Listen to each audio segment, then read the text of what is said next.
Bonjour à tous, une nouvelle vidéo après encore quelques mois de silence.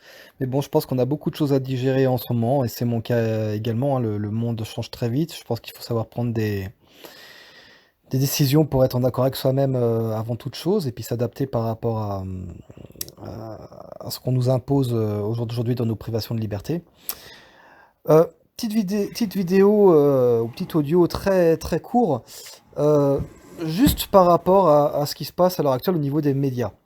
Euh, Car aujourd'hui, j'ai lu un article qui disait qu'une sportive de haut niveau, Julie Gaillard, je crois, de mémoire, j'espère que j'écorche pas son nom, qui est une championne de France de boxe, est décédée suite au Covid. C'est ce qu'on peut lire dans la plupart des journaux. Et d'ailleurs, là, je vous interpelle et je vous encourage à regarder les titres des journaux pour savoir ceux qui font vraiment leur travail, ceux qui sont influencés ou ceux qui lancent carrément des fake news. Là aujourd'hui, ça fait les titres de la plupart des grands journaux. Euh, et on peut lire que Julie Gaillard, championne de France, dévouée, qui faisait plein d'actions sociales, etc. Enfin, une belle personne, dans la force de l'âge, 31 ans, est décédée suite du Covid. Ça, c'est les gros titres à l'heure actuelle.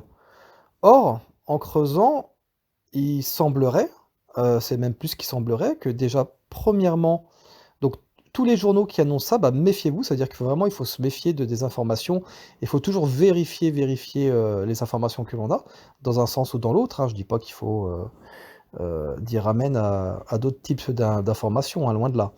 Mais il faut toujours contrebalancer les sources. Or, en creusant, c'est justement là où on pourrait penser, où les journaux nous font penser que justement le Covid pourrait être dangereux pour les gens de la trentaine en très bonne santé. Or, en creusant, cette Julie Gaillard, paix à son âme d'ailleurs, euh, bah, avait une comorbidité importante et souffrait d'autres pathologies, donc elle n'était pas du tout en bonne santé. Et surtout, ce qu'ils ne disent pas dans tous les articles, c'est qu'elle est double vaccinée. Et ça, c'est une honte. C'est-à-dire, ils font croire que la personne en très bonne santé est décédée du Covid, donc ça nous ferait peur du Covid en nous disant que ça peut toucher tout le monde, même les gens jeunes en bonne santé. Or, cette personne-là, du coup, était vaccinée et avait une comorbidité. Donc ça ferait plutôt, en fait, si on voulait être objectif dans la presse, ça aurait plutôt l'écho contraire. C'est-à-dire que même les personnes vaccinées, aujourd'hui, ne sont pas protégées, tout simplement, à partir du moment où il y a une comorbidité.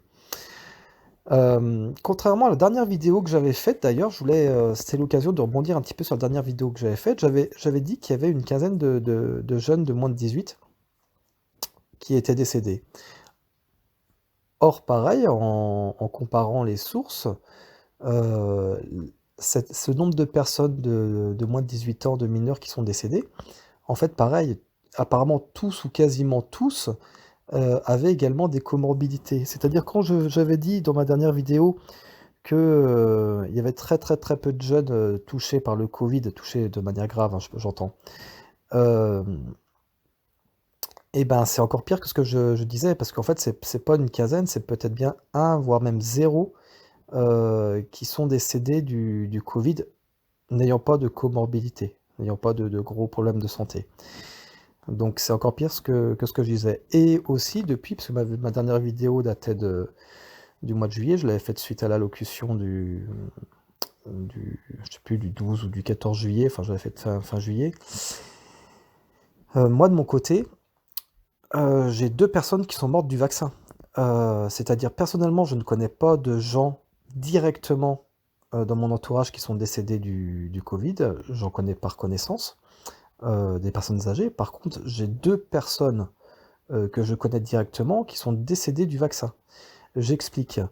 Euh, une personne de 30 ans, pour le coup en bonne santé, a fait comment que ça s'appelle? Une crise d'épilepsie dans la nuit, 2 jours après son injection. Elle avait jamais fait d'épilepsie de sa vie, elle n'était pas épileptique. Elle a fait une crise d'épilepsie pendant la nuit, elle est décédée. 30 ans. et également une autre personne, du coup, de là un peu plus âgée, de 50 ans, qui avait fait un arrêt cardiaque, heu, dans la même ville, enfin une ville moyenne. C'est assez flippant, c'est-à-dire qu'aujourd'hui, et ça peut être intéressant de regarder justement les chiffres de mortalité. À mon avis, on va avoir une mortalité un peu plus importante cette année que l'année dernière. Parce que du coup, là, il y a pas mal de jeunes qui peuvent être touchés enfin, qui peuvent avoir des problèmes de santé suite, par contre, à la vaccination. Comme je le disais dans ma précédente vidéo, je j'encourage pas les gens forcément à ne pas se faire vacciner. C'est pas du tout ce que je suis en train de faire. Je suis en train de me rendre compte par contre qu'il y a vraiment de réels problèmes de santé suite au vaccin, qui sont minimisés dans la presse. Et là, l'exemple que je vous donnais par rapport à la boxeuse, eh ben, on voit bien que la presse aujourd'hui, on peut plus lui faire confiance, et ça, c'est un drame. Enfin, c'est un drame. Ou pas d'ailleurs, hein, mais en tout cas, ce qu'a révélé le Covid, c'est qu'on ne peut plus du tout faire confiance à la presse. Je dis pas que c'était mieux avant, mais là, au moins, bah, c'est ressorti. Elle est complètement manipulée et surtout, elle nous manipule. Et c'est ça le souci. Et donc aujourd'hui, pour avoir des vraies informations, ça devient très compliqué. Moi, ce que je vois dans le concret, c'est que je connais directement 2 personnes qui sont décédées suite à l'injection du vaccin, euh, qui n'ont pas été en plus qu'on... Mince, comment on dit? Recensées en tant que telles, c'est-à-dire lorsque l'hôpital, du coup, pour la personne de 30 ans, a fait une autopsie, pour la famille évidemment, sauf qu'ils l'ont pas forcément passé directement au vaccin, parce que c'est un petit peu compliqué apparemment. Ils ont dit clairement que il pouvait y avoir une incidence, mais elle n'a pas été recensée. Donc du coup, très très très très difficile d'avoir des informations correctes. Dans tous les cas, vu que c'est très compliqué d'avoir des réelles informations, je répète ce que j'ai dit dans ma dernière vidéo, que j'ai mise en ligne d'ailleurs plus tard pour diverses raisons. Faites ce que votre cœur vous dit. Étant donné que c'est très difficile d'avoir des informations véritables aujourd'hui, qu'on nous manipule de toutes parts, donc faites ce que votre cœur vous dit, c'est ça le plus important. Quand on ne sait plus là où on en est, il faut vraiment du coup ben, se recentrer sur soi, voir où on en est, voir ce que notre plus profond intérieur nous dit de faire, et prenez vos décisions comme ça. Moi, en tout cas, je sais que je fonctionne comme ça, et ça permet, à mon sens, de ne pas se louper dans les décisions, et surtout d'être en accord avec soi, et ne pas se travestir par la pression qu'on peut avoir de par les gens autour de nous, ou la société, ou les médias, ou les politiques.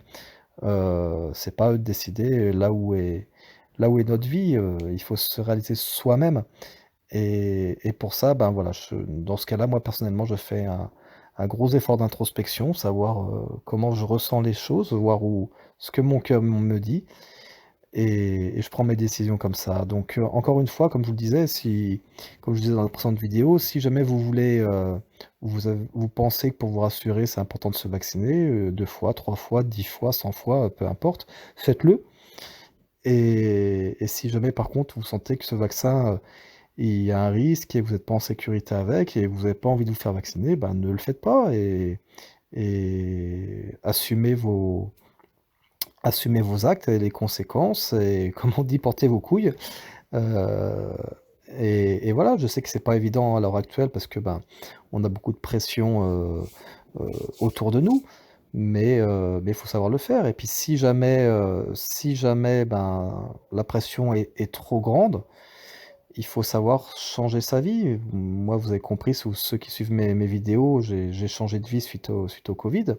Je suis parti, à la campagne pour être de plus en plus autonome, et à l'heure actuelle, le pass sanitaire me pose pas trop de problèmes, étant donné que je vais pas vraiment à l'utiliser. Alors soit du coup on va pas par exemple au resto ou bar, etc. Soit eh ben, on fonctionne avec les commerçants qui décident de faire de la résistance par rapport à tout ça. Et dans ce cas-là, si vous êtes en phase avec ces gens-là, bah, il faut les soutenir, c'est important parce qu'ils ont besoin de nos... On a tous besoin dans ce cas-là de soutenir mutuellement.